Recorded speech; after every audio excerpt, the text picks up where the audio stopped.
Assalamualaikum warahmatullahi wabarakatuh. Perkenalkan, nama saya Devi Armulandari dengan nomor stambuk F521211017. Di sini saya dan teman saya yaitu yang pertama Hidia dengan nomor stambuk F521211056 dengan Natalia dengan nomor stambuk F521211043. Di sini kami akan menjelaskan bagaimana penerapan CRM pada usaha mikro kecil. Pertama, perekonomian Indonesia dibangun oleh usaha mikro kecil dan menengah yang disingkat dengan UMKM. Kontribusi UMKM dapat menyerap banyak lapangan pekerjaan, pemerataan pendapatan, dan pembangunan ekonomi, serta sebagai penggerak dalam peningkatan ekspor. Itu menurut Undang-Undang Nomor 20 Tahun 2008. UMKM sendiri memiliki kriteria sebagai berikut. Yang pertama, usaha mikro, yaitu usaha produktif milik orang perorangan atau badan usaha milik perorangan yang memenuhi kriteria, yakni yang pertama memiliki kekayaan bersih paling banyak. Dia memiliki paling banyak 50 juta rupiah. Itu tidak termasuk tanah dan bangunan tempat usaha.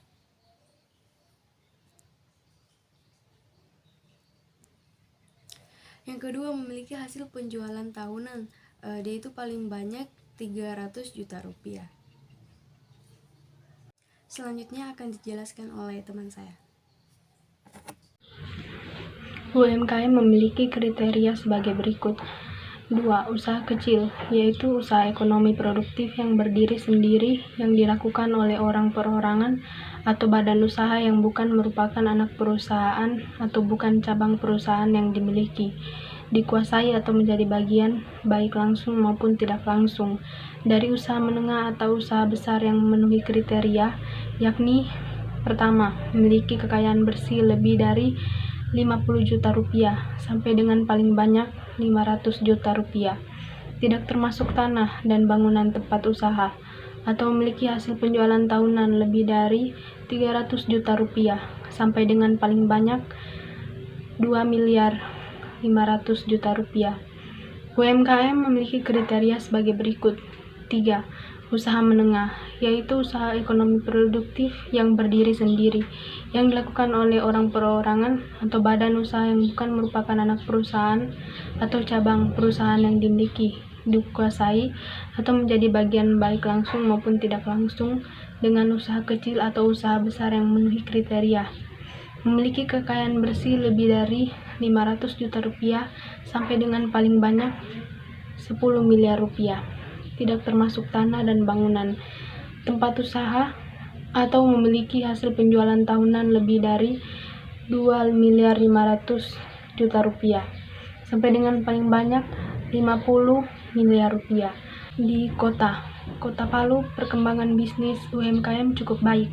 Namun disayangkan dalam proses pengelolaan UMKM, sebagian masih menggunakan metode tradisional sehingga penggunaan teknologi masih minim. Hal ini akan mengakibatkan tidak luasnya jangkauan penjualan, tidak mengetahui siapa saja sasaran konsumen, serta kalah bersaing dengan pebisnis yang telah menggunakan metode modern, yaitu yang menggunakan teknologi informasi. Kendala lainnya yang dihadapi UMKM adalah kesulitan memasarkan produk-produknya dan mempertahankan pasar yang sudah ada, inovasi yang belum optimal, keuangan yang belum tertata dengan baik, serta kualitas sumber daya manusia yang masih terbatas dalam pengetahuan dan keterampilan terkini. Oleh sebab itu, diperlukan suatu strategi untuk menangani kendala-kendala tersebut, salah satunya dengan menerapkan Customer Relationship Management. Kemudian yang selanjutnya ada pelaku yang bergerak pada bidang usaha kuliner, yang dimana ada nama pemilik, ada jenis usaha, dan alamat. Yang pertama ada Dewi dengan jenis usaha makanan, alamat Jalan Cut Mutia. Dan yang kedua ada Ratnasari dengan usaha minuman, alamat Jalan Cut Mutia. Dan yang ketiga ada Desi dengan usaha minuman, alamat Jalan Cut Mutia. Dan yang keempat ada Mas Endro dengan jenis usaha makanan, Jalan Cut Mutia. Dan yang kelima ada Sari dengan jenis usaha kue, alamat Jalan Cut Mutia. Dan yang selanjutnya Belum kokohnya fundamental perekonomian Indonesia saat ini mendorong pemerintah untuk terus memberdayakan usaha mikro, kecil dan menengah atau UMKM, yang mana menjadi tugas dari Dinas Koperasi, Usaha Kecil dan Menengah atau KUMKM Kota Pekanbaru, sesuai dengan visi terwujudnya koperasi, usaha mikro kecil dan menengah sebagai pelaku utama kegiatan ekonomi kerakyatan.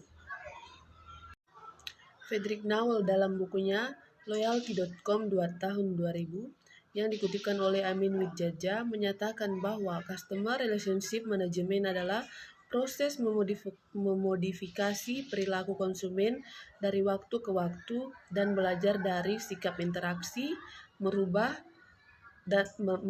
merawat pelanggan dan memperkuat ikatan pelanggan dengan perusahaan. CRM tidak hanya kebutuhan akan memenangkan konsumen, melainkan juga menjaga konsumen yang sudah ada sedemikian senang sehingga mereka tetap kembali untuk mendapat produk atau jasa dari perusahaan, maupun juga begitu senang sehingga mereka menjanjikan pujian perusahaan dan memberikan rekomendasi mengenai perusahaan kepada orang lain. Itulah penerapan CRM pada usaha mikro kecil. Lebih dan kurangnya kami mohon maaf. Wassalamualaikum warahmatullahi wabarakatuh.